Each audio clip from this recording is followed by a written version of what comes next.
Olá, bem-vindos a todos. Meu nome é Fernando, sou biomédico. Eu vou abordar com vocês hoje um tema bastante interessante dentro da microbiologia, que é o diagnóstico laboratorial das amidalites bacterianas.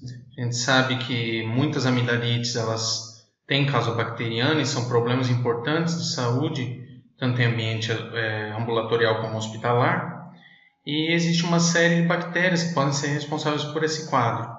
Então, eu escolhi uma questão de concurso relativa ao tema para ajudar a explicar as principais características laboratoriais das bactérias envolvidas. Ok?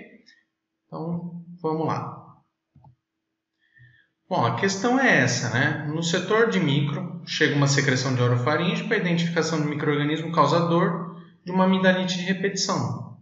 Um dado bastante importante esse para chegar à resposta correta. Para a identificação dessa bactéria, a prova de triagem seguramente pode ser identificada para diferenciar os gêneros, também outro dado importante, temos 5 opções: oxidase, catalase, lactose, coloração de Gram e coagulase. E aí, qual que é a alternativa correta?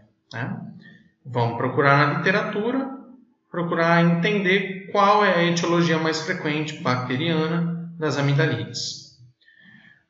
Bom, as amidalites, dependendo da fonte, elas são também chamadas de tonsilites. Elas são classificadas clinicamente como agudas ou crônicas, dependendo da sintomatologia. E, sob esse ponto de vista, elas são muito parecidas. Vocês podem reparar que os sintomas são bastante próximos. Mas o fato é que a grande maioria dos casos, 75% dos casos, para ser mais exato, eles são de etiologia viral. São causados por vírus respiratórios, que estão associados também a outras doenças, mas que são importantes causadores de amidalite. Ao passo que 20 a 40% dos casos são de etiologia bacteriana. E dentro desses 20 a 40%, a bactéria mais frequentemente encontrada é o Streptococcus hemolítico do grupo A. Quem é essa bactéria? E quais são suas características? É o que a gente vai ver. Bom, sabemos que é um estreptococo.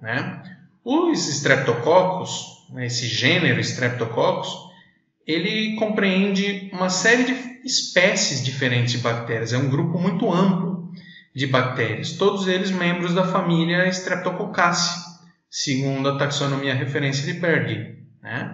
Dentro desse grupo a gente tem facilmente mais de 10 espécies com significância variável do ponto de vista de prática laboratorial e clínico.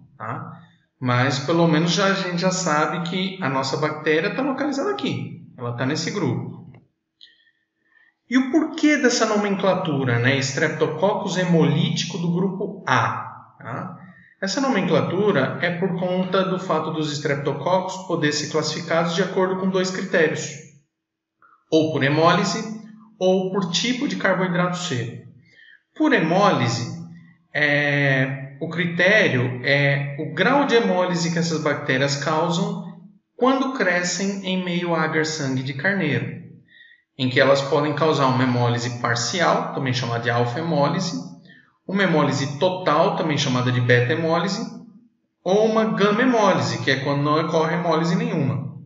Nas imagens abaixo, a gente vê um exemplo de cada tipo da hemólise, com destaque para a hemólise beta, que é essa hemólise na imagem central. Mas os estreptococcus também podem ser classificados pelo carboidrato C, que é um carboidrato presente na parede celular, que foi agrupado de acordo com Lancefield, em grupos que vão de A a G. A nossa bactéria é classificada por Lancefield como do grupo A, e hemolítica porque ela é uma beta-hemolítica, ela é causadora de uma hemólise total. O nome dessa espécie com essas características é Streptococcus pyogenes. O pyogenes é o único estrepto que possui toda essa classificação. Então ele é do grupo A de Lancefield, é beta-hemolítico em agar-sangue e, além disso, morfologia e arranjo dele, ele é um coco gram-positivo agrupado em cadeia. Por que as amidalites de repetição? por ele, ocorrem tão frequentemente nos pacientes, né? Por que elas têm essa tendência a ser, propriamente ditas, de repetição? Porque a gente tem mais de 50 sorotipos baseados na proteína M, que é uma proteína também de parede celular dessa bactéria. Esses 60 sorotipos têm diferenças pequenas dentro da estrutura da proteína M, que fazem com que a nossa memória imunológica não reconheça todos os estreptococos de uma maneira polivalente. Então a gente entra em contato com um estrepto, desenvolve infecção. Posteriormente, se a gente entrar em contato com outro sorotipo, nossos anticorpos não vão conferir imunidade frente àquele estrepto anterior. Então, por isso, a tendência das amidalites ocorrerem por repetição. Tá? Não bastasse isso, os estreptococcus piógenes, eles causam também uma série de outras doenças, que vão desde complicações das amidalites, como é o caso das otites, até doenças potencialmente letais, como é o caso da fasciite necrosante ou a febre reumática, quando ocorrendo numa criança. Bom, laboratorialmente, como identificar o Streptococcus pyogenes? Os estreptococos não são os únicos cocos gram-positivos de relevância clínica e laboratorial. Nós também temos os estafilococos com a mesma relevância.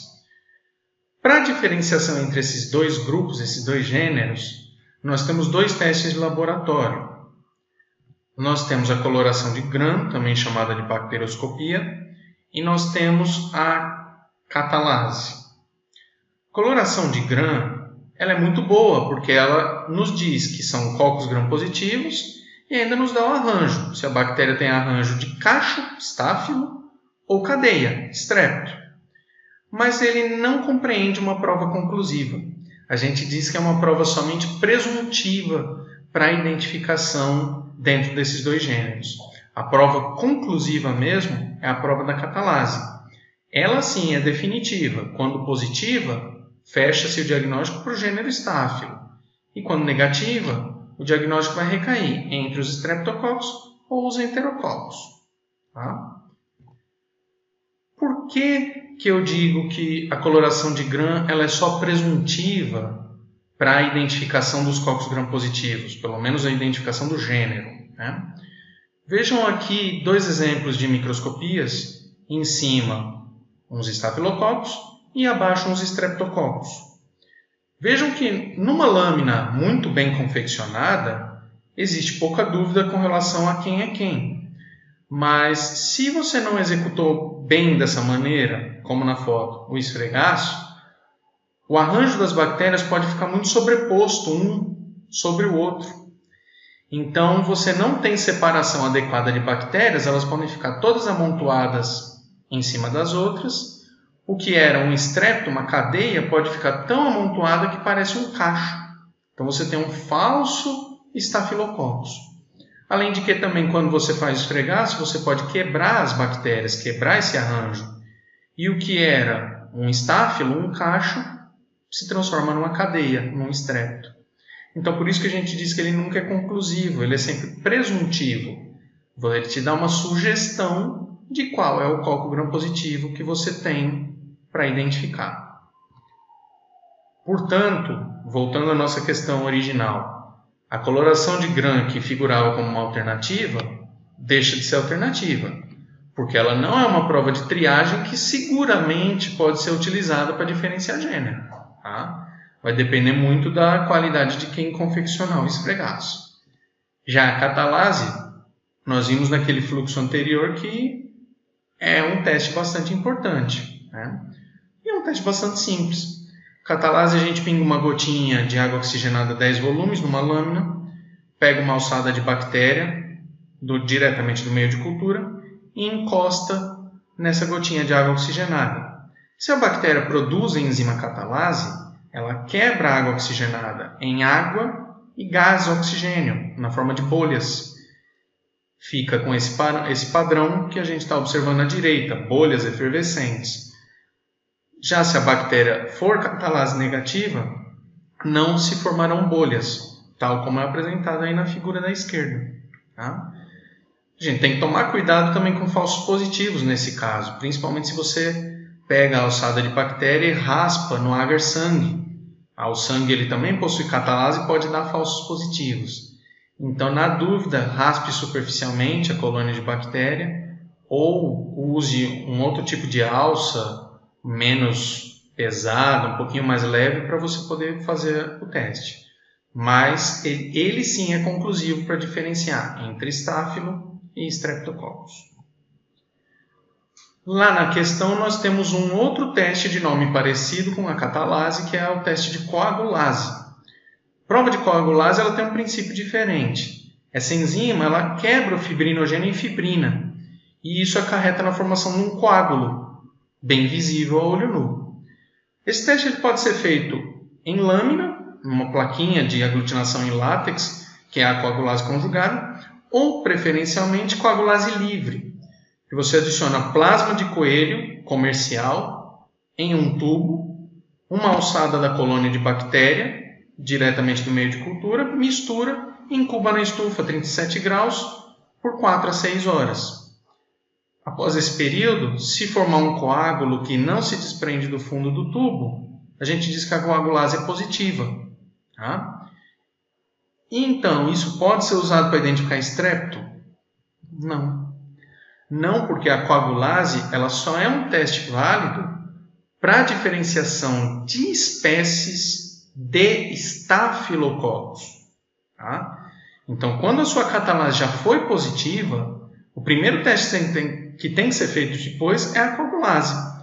Por quê? Coagulase positiva é Staphylococcus aureus. Coagulase negativa, outras espécies têm que ser levadas em conta. Tá? Então vejam que aqui no fluxograma eu não estou incluindo nenhum Streptococcus como minha suspeita.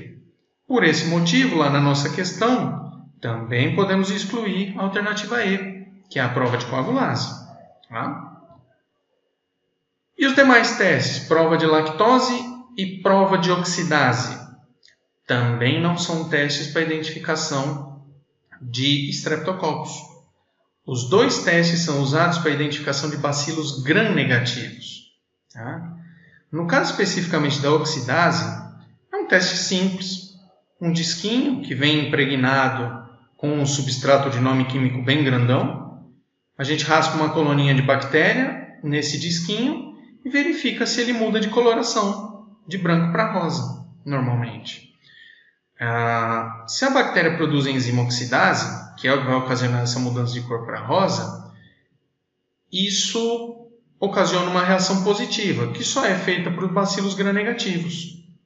Tá? Os Streptococcus não são... O teste de oxidase não é utilizado para a identificação de Streptococcus. Mas também eu tenho que tomar cuidado com esse teste. De preferência, nunca utilizar uma alça de metal para pegar a colônia de bactéria, porque pode causar uma falsa reação com o substrato.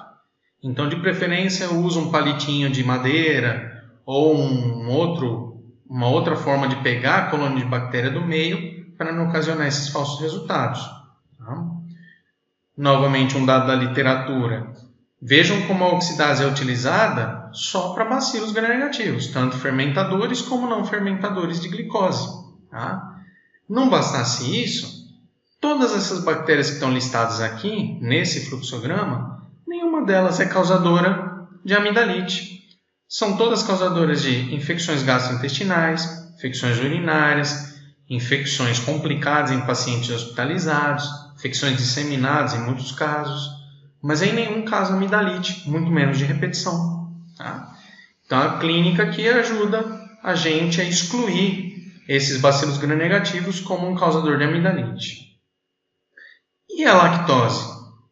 A lactose também é um teste fácil de se excluir como teste útil para Streptococcus, porque o teste de lactose a gente só faz em meio McConkey. E o meio McConkey ele é seletivo para bacilos gram-negativos. Tá? Então, se cresceu no McConkey, você já sabe que não é um estrepto. Tá?